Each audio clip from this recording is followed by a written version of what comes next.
How would you feel if I told you that there's been people all offseason lying to you when it came to fantasy football? You keep hearing the phrase going around, the running back dead zone. What the hell is that?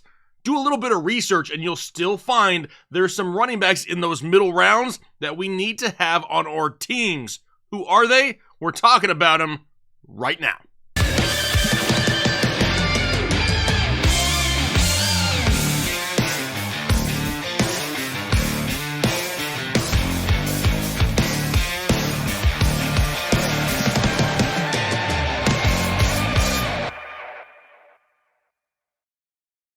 What is going on, Headliner Nation? Jake, Fantasy Headliners. Hopefully everybody's doing well out there today. We're going to be addressing this quote-unquote running back dead zone that people keep talking about because they're too damn lazy to dive into the middle rounds and find some actual value.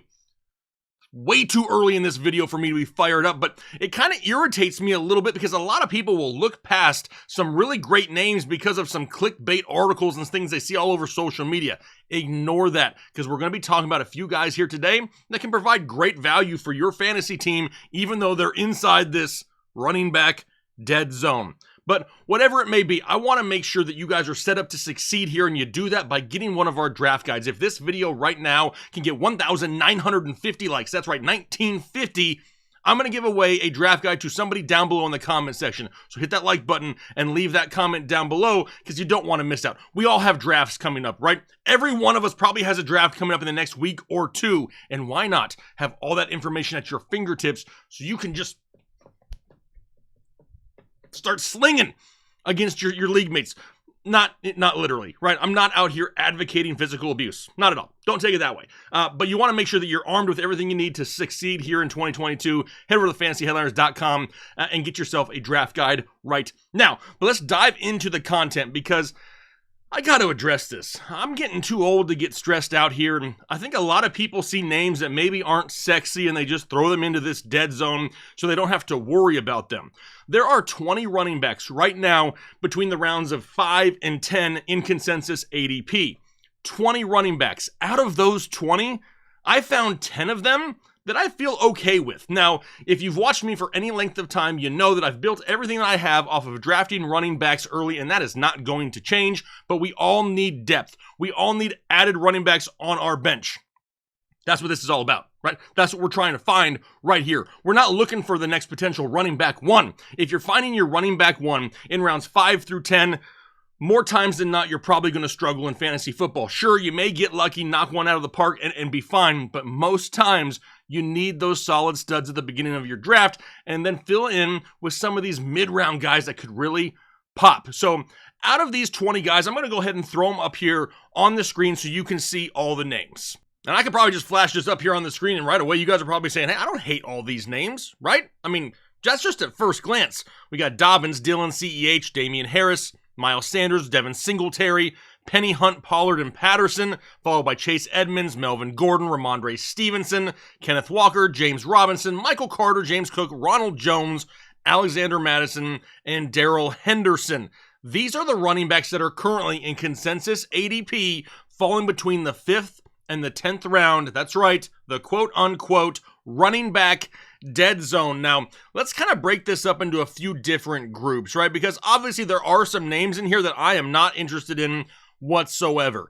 I said just a minute ago that there were 10 guys that I could see on this list immediately that I feel have some value with where they're going, and let's highlight them in yellow right off the bat. Now, don't light up the comment section. I'm going to talk about everybody here, so just hold on a little bit. But everybody in yellow is my first glance look of somebody who I feel has some value for your team this year. A.J. Dillon, Damien Harris, Rashaad Penny, Kareem Hunt, Tony Pollard, Cordero Patterson, Chase Edmonds, Melvin Gordon, Ramondre Stevenson, and James Cook. But there are a few other guys out there that could provide some value, but I feel are maybe just a little bit riskier. Let's go ahead and highlight them in green.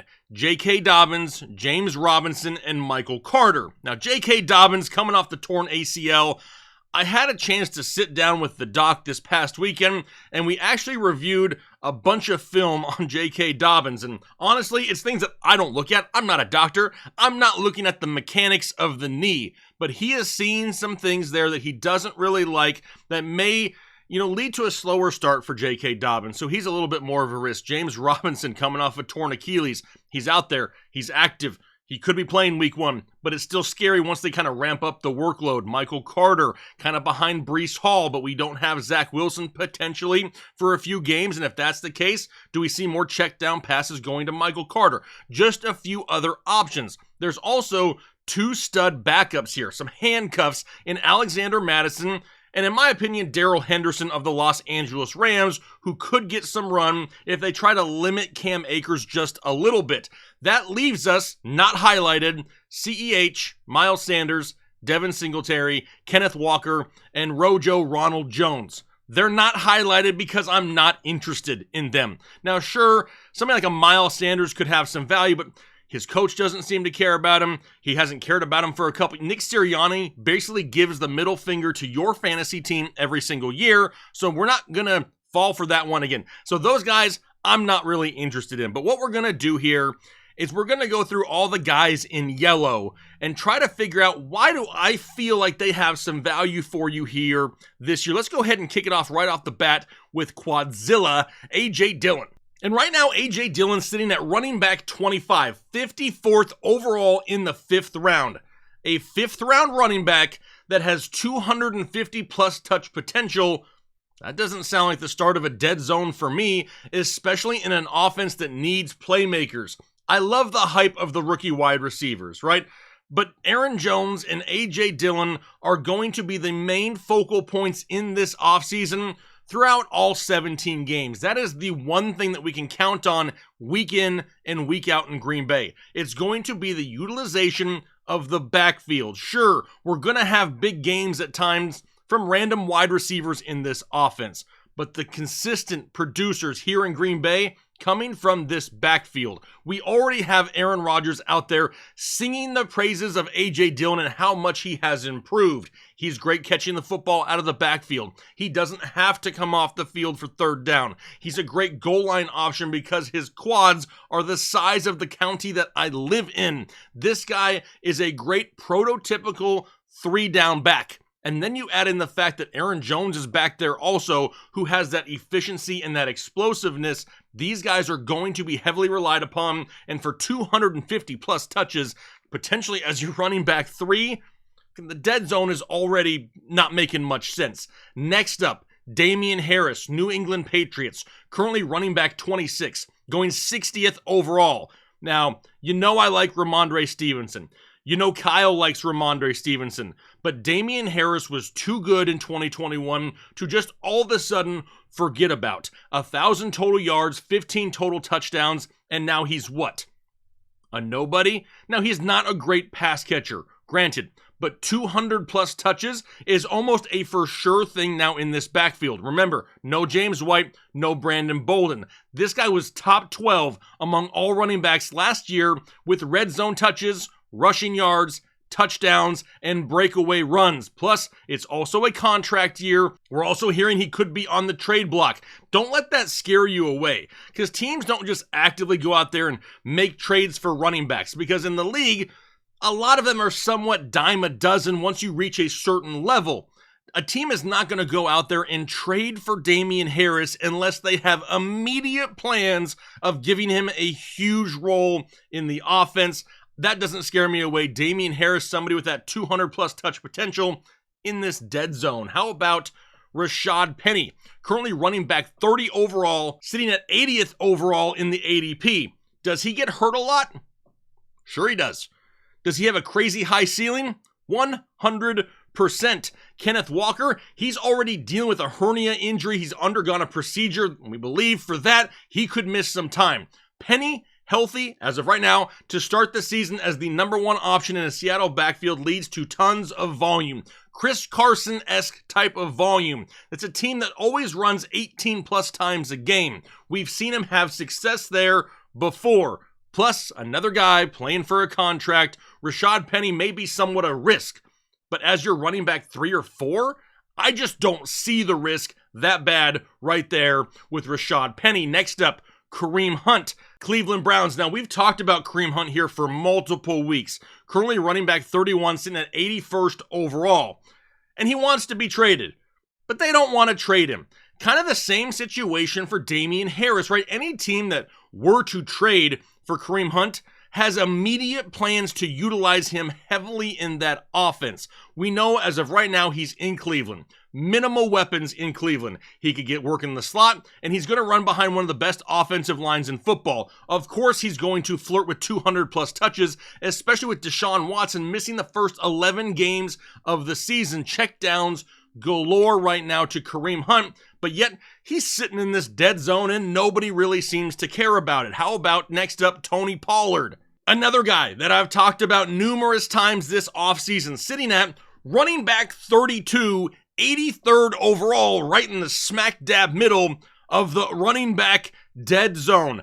Pollard was a top 24 running back just last year and only had 169 touches. Then they lost Amari Cooper, they lost Cedric Wilson, you got Michael Gallup coming back from a torn ACL, and they've lost James Washington. What are we doing? Who do you think is going to be touching the football? He could easily surpass 200-plus touches in a heavy passing style offense. He's super efficient. He doesn't need 20 touches a game to go out there and get you 12, 13, 14 fantasy points a game. Tony Pollard is a huge value, sitting at 83rd overall in this dead zone. Next up, Cordero Patterson, sitting at 87th overall. Now, I understand. He caught a lot of defenses off guard last year. They utilized him perfect in Atlanta. And of course, that's not going to happen exactly again here in 2022. I'm admitting that. But for where you're getting him in drafts, it's still huge value. He plays on a team that's going to be trailing a lot and throwing the football. No more Mike Davis in the backfield. We got rookie Tyler Algier, which is really the only other running back there that he needs to really worry about. Now, of course, he won't duplicate 2021 numbers, but he's still going to get carries, he's going to get receptions, and at the price tag in which you can get him, he's on your bench anyway. You're not reliant on this guy, and maybe the rookie running back doesn't, really start producing early, and we start to see a little bit more Cordero Patterson, and it's all gravy at the time that you draft him. Next up, Chase Edmonds, currently 90th overall, running back 33. He's clearly the number one weapon out of the Miami backfield. They went after him in free agency. He was one of their very first signings. He was one of the very first signings in free agency overall. They wanted Chase Edmonds. They have one of the most improved offensive lines in the NFL. He has pass-catching upside in a high-powered offense that's going to provide him with scoring opportunities. And then you add in the fact of the new coaching staff. I mean, come on. They came over from San Francisco. What is San Francisco known for?